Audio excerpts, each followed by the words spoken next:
Hello everybody, my name's Howie Heckman, one of the developers here at PTS. Thanks for joining us today, where we're going to walk you through a little bit of TracerPlus Lookup training to show you how lookups are configured, how they can improve your data collection processes, and then also how they've changed in the latest TracerPlus 7 version.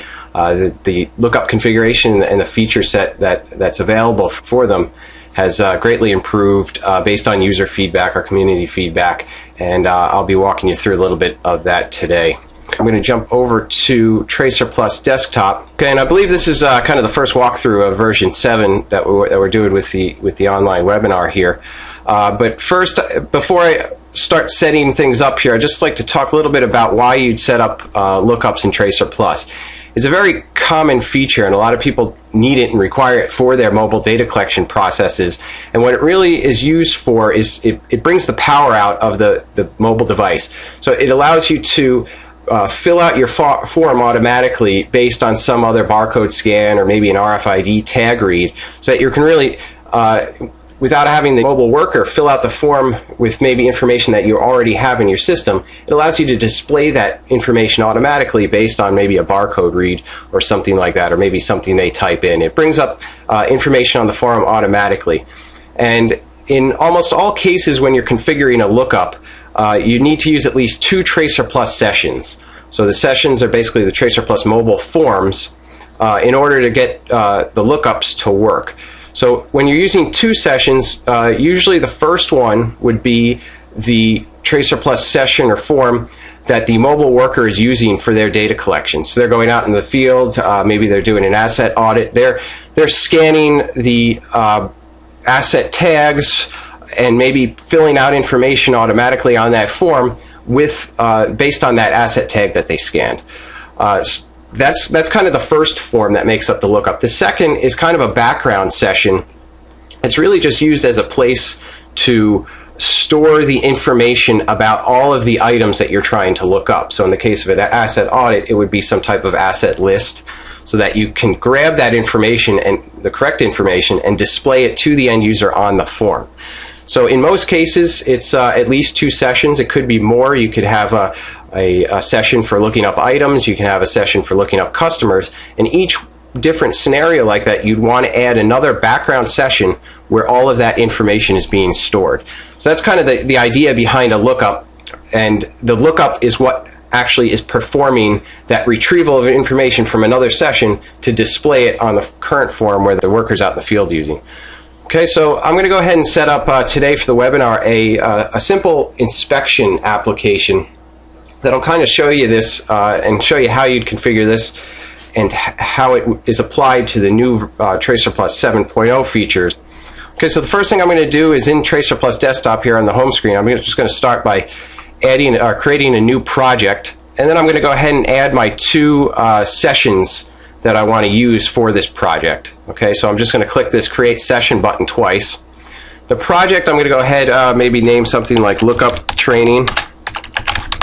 Okay, that could be anything that you need there, but just basically some idea of what we're configuring within our different sessions that we're going to push to the mobile device. Okay, and now I have up on the top here, I have session 1 and session 2. These are currently in default states, just labeled session 1 with fields 1 through 10. Okay, in session 2. So I'm going to go ahead and start configuring, like what I had mentioned before, the 2 sessions. One for that the mobile worker is actually using out in the field, and the other one's just a landing table that's storing all of the information about the items that are going to be inspected.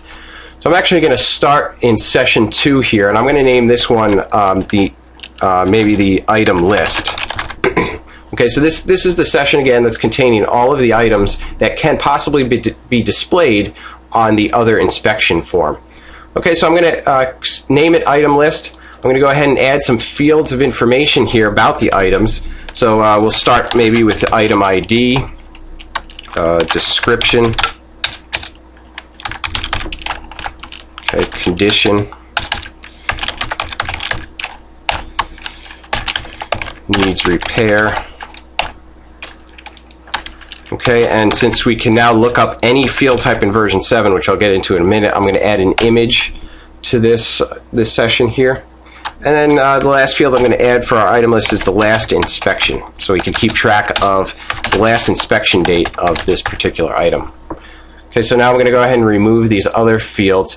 Now, since this one is really just used for pulling data from it, we're only storing data in this session. It doesn't really matter what the form looks like for the mobile user. For the most part, although not in all cases, the form isn't going to be used for this session. It's just simply a place where the data is going to be stored.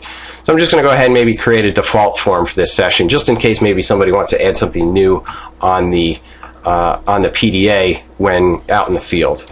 Okay, so I think I'm done with the item list. The next thing I want to configure is I'm going to jump over to session 1 and create the inspection form that the mobile worker is going to be using out in the field. So I'm going to go ahead and name this one inspection. Okay, and then I'm going to start configuring the fields. Now the fields will be somewhat similar to the item list because we are displaying the same information, but we're going to allow them to change that later on. So they can change status of the item, so if it happened to be damaged or if it needs repair or something like that.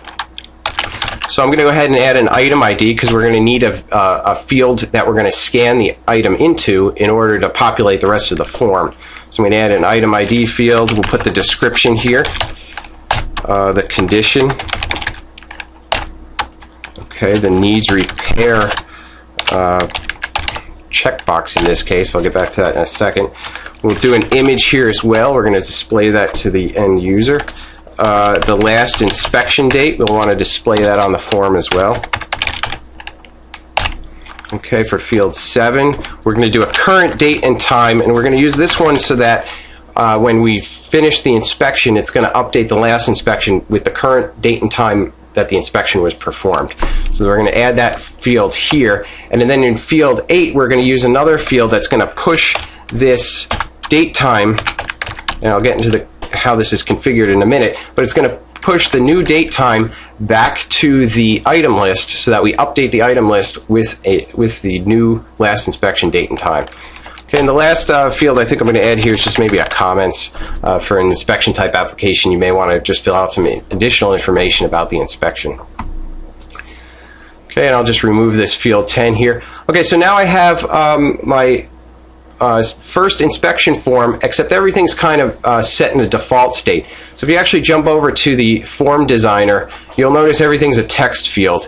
And now this, you could almost say, is a slight improvement over a paper form in that you could fill it out and you'd have to fill out all of the fields of information and then save the record. But we want to use some of the features of this mobile device, some of the power of this mobile device, and make these fields populated automatically based on the item ID scanned here. So we just want the user to scan an item ID and fill out the rest of the form automatically so they can see and verify that they're at the correct location even, or just verify some previous information about this item after they scan it. Okay, so to do that, that's where the lookups come in. And so what I'm going to do is for each field that I want to automatically populate on the handheld after this item ID is scanned, I'm going to configure its lookup. Now, in previous versions of TracerPlus, you would have noticed that a lookup was a field type. So in this drop down here for field type, instead of just having drop down and checkbox field types, you would also have a lookup. And now the feature's similar, but the problem with that was you could only configure a lookup for another text field, or for a text field. So if you wanted to pre-populate a checkbox with whether or not that value was checked in the source session, or the lookup session, the item list, you couldn't do that. You'd have to display the checkbox value, which may be something like true or false, into a text field. So what we've done in version 7 is every field type that you add to the form, you can set a lookup option for it. And what that means is, regardless of the field type, if a lookup is turned on, try to fill out that field with the value from our source session or from our item list.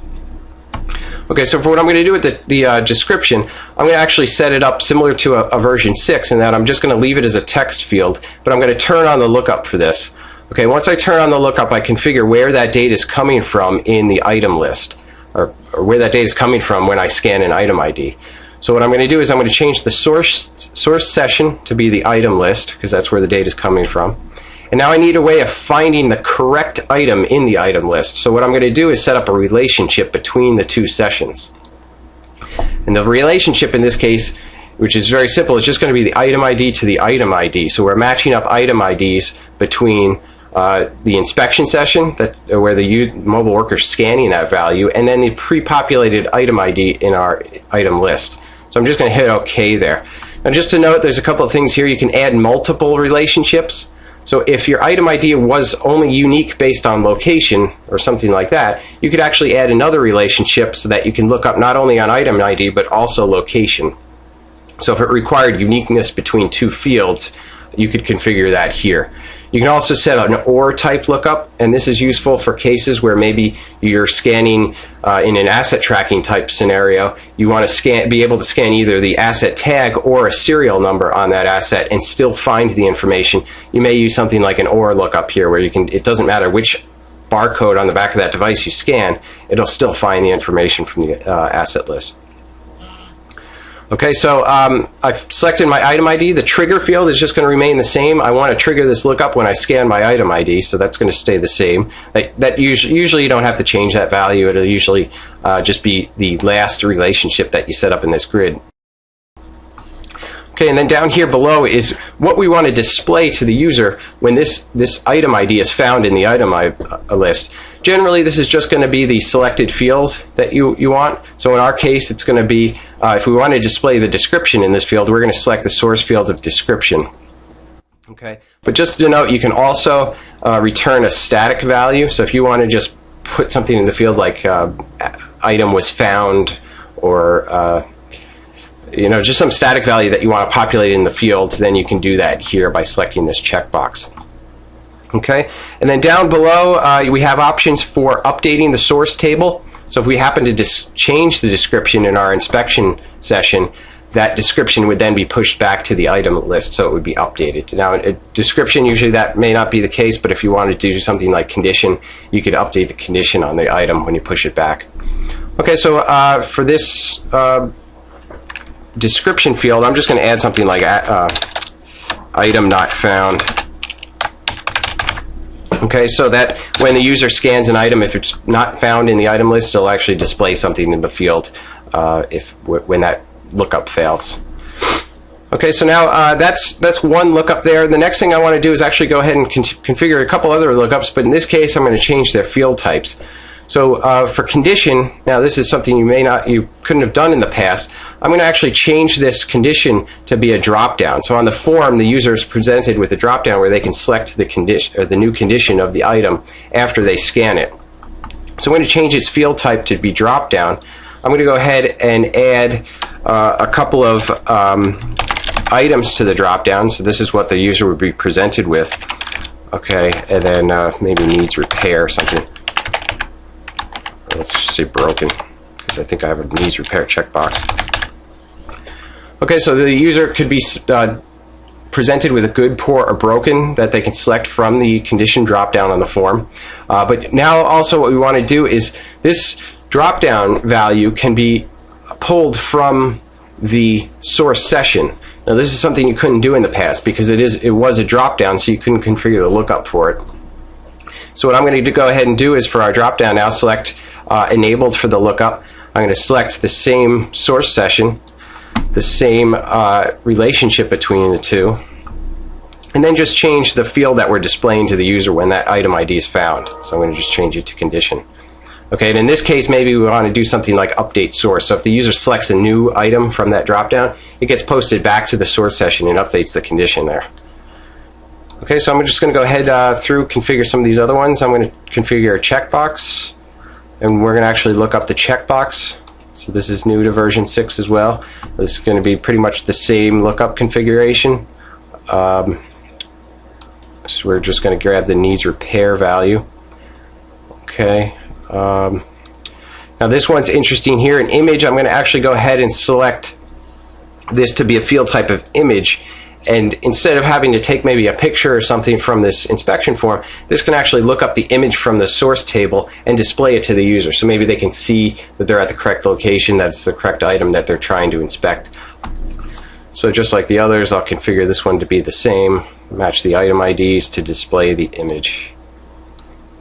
Okay, now I'm going to jump down to the last inspection. This one, I'll leave it as a text field, configure the lookup again to be to look up the last inspection from our source session, but we're going to do something a little bit interesting here. We're going to push that value back automatically as we're filling out the form.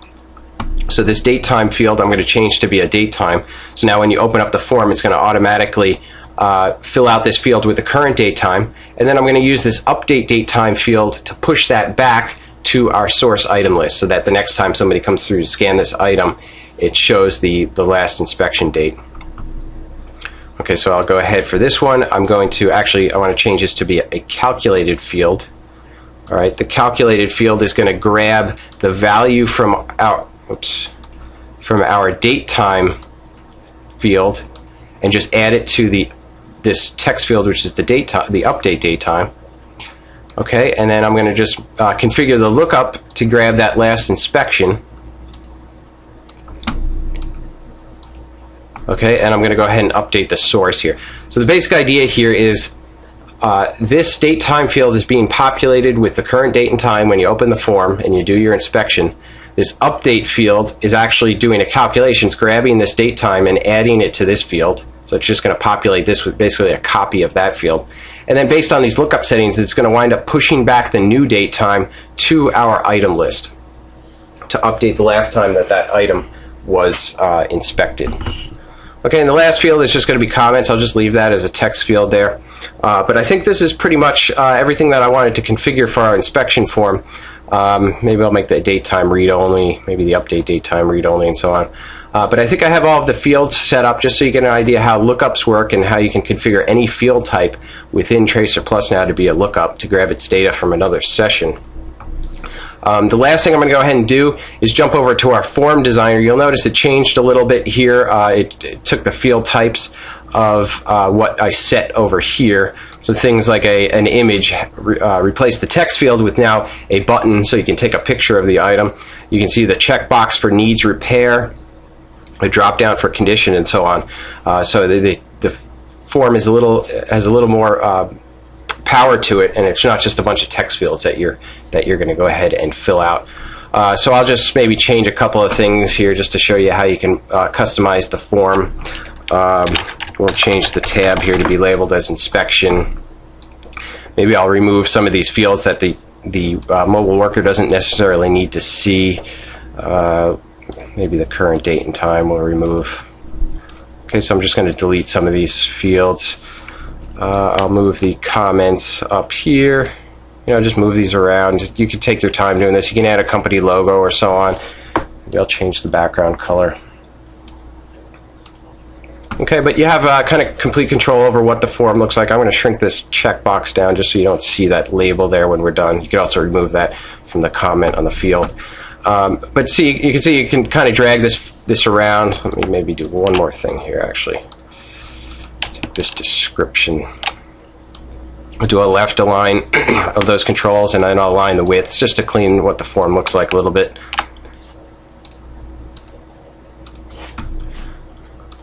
Okay, and I'm going to relabel this button actually to be maybe review picture. Okay, because that's a lookup field now technically, so I just want to see what the image of the inspection item looks like. Let's get rid of this maybe. Slide this over. Okay, so that's let's just say that's our form there. You could really get fancy with this. You could add images and things, different font sizes. You can blow up the size of the fonts for these different labels here, make it a little easier for the end user to see. But really, once you get done with that, the next thing you really want to do is go ahead and push this information down to the mobile device. So what I'm going to go ahead and do now is save our project. Then I'm going to go to Tools, Build, Deploy. And when I bring up the deploy form, it shows that I have a connected device to this PC here. I'm going to go ahead and hit the deploy button. It's going to go through a little bit of a deployment process, push down our forms to the mobile device. Okay, and now I'm going to go ahead and actually connect to the mobile device so you guys can see the screen. Okay, so you can see once I push this down, I have two mobile data collection forms on the device. One, we have the inspection form that we've created and the item list form. You can also jump over to, for each one of those forms, there's a table view to show you the data that you've saved in those sessions. Okay, so we have the inspection session and the item list. I'll show you real quick that in this item list session, I have no data. So right now, typically you would have maybe an item list of that you want to inspect already in some system somewhere. Maybe you have it in a SQL Server database, list of items. Maybe you just have it in an Excel spreadsheet, and you need to get that data into the mobile device so that you can go out and do your inspections, and then use the power of the TracerPlus mobile form to display that information when you scan the item ID. So what I need to do now is actually populate this item list with some information. So I'm actually going to go ahead and exit out of TracerPlus, and I'm going to jump over to something I have pre-configured here. This is our ODBC link tool. And this is the batch syncing tool that allows you to take those mobile forms that you have and marry them up to an ODBC database table. Okay, so you can sync your SQL Server database table of inspection items to your item list on the table on the mobile device. So I have here, I pre-configured two field mappings, or session mappings. So the first one is inspection, the second one is item list, and you can see the inspection, I'm downloading the items into in this case, a Microsoft Access database table. And then for the item list, I have a sync to device. Because I already have these items in my Access table, I want to push them down to that table you saw on the handheld so that you can then display that information to the mobile worker.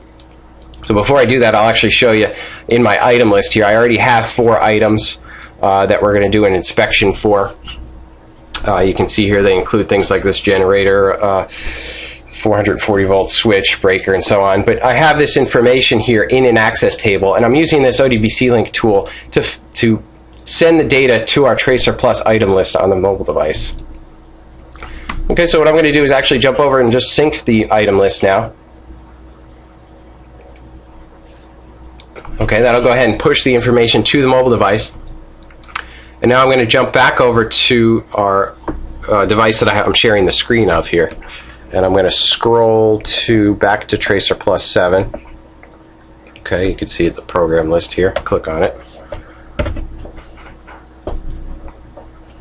Okay, so once this opens up, now we should have data available on the device. So I took the item list that was in Microsoft Access and populated it on the device. So now we have a behind-the-scenes table called item list that we're going to use in order to fill out our inspection form.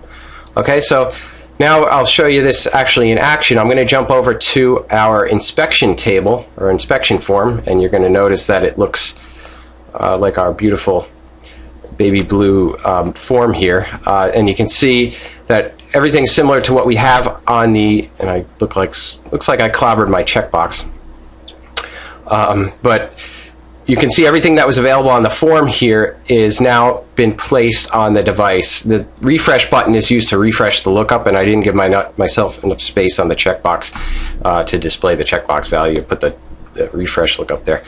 But anyway, I'm going to go ahead now and actually enter, or this could be scanned, or maybe an RFID tag read, one of the items that we have uploaded to our database. So let's say item 100. I'm going to hit the down key, which simulates a scan. You can see now it displayed the backup generator as the description, the condition that was entered in our access form, which actually, let me jump back over there so you can see this. Okay, so once I scanned that item ID, it displayed the description, the condition that it populated inside of this dropdown.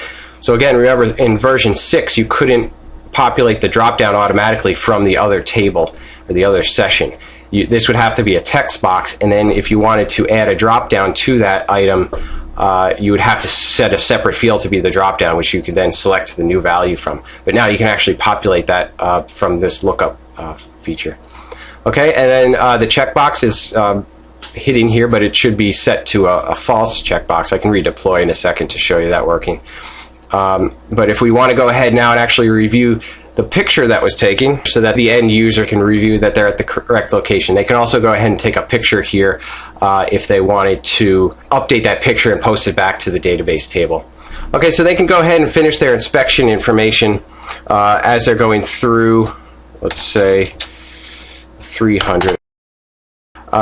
You can see that we can go ahead and fill out this inspection form for these different items here. The inspection information is filled out for any field type on the form. When we go ahead and finish the inspection, we can submit that data. Okay, and then we can go back later on and actually jump over to the synchronized form here in ODBC Link and push that information back to the Access Database table. So let me actually do a couple minor fixes here. Okay, I'm going to jump to the checkbox. I just want to pull this out a little bit so you can see the checkbox being populated. Okay, let's save that.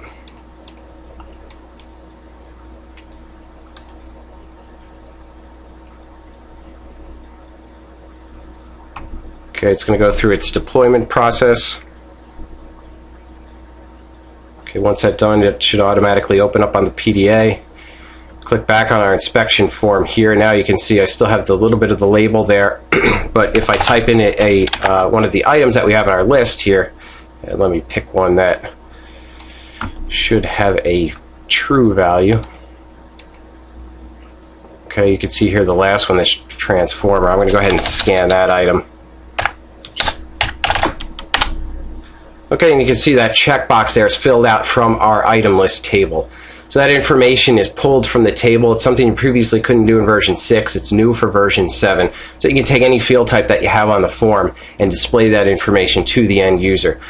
Just to note, this also works for other field types like the signature field. So if you did have a database of items that maybe were signed for and you wanted to display that information by scanning maybe a tracking number or something like that in a route delivery application, you could have that signature field looked up and displayed to the end user.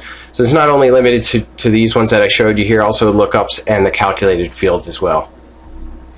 Okay, so that's pretty much it I think that I wanted to get into for the lookups, to show you the new features, how they work in version 7.0, how that information is displayed and presented to the user, how it's configured. So you can kind of see there how everything's set up with the new TracerPlus 7 functionality. If anybody does have any questions, feel free to reach out to us using the email address or the phone number you see on the screen here. Be glad to get you more information. Also, please join us on our Facebook or Twitter pages. I hope you enjoyed the webinar. If you do have any other questions, again, feel free to reach out to us, and I hope everyone has a great day. Thanks again.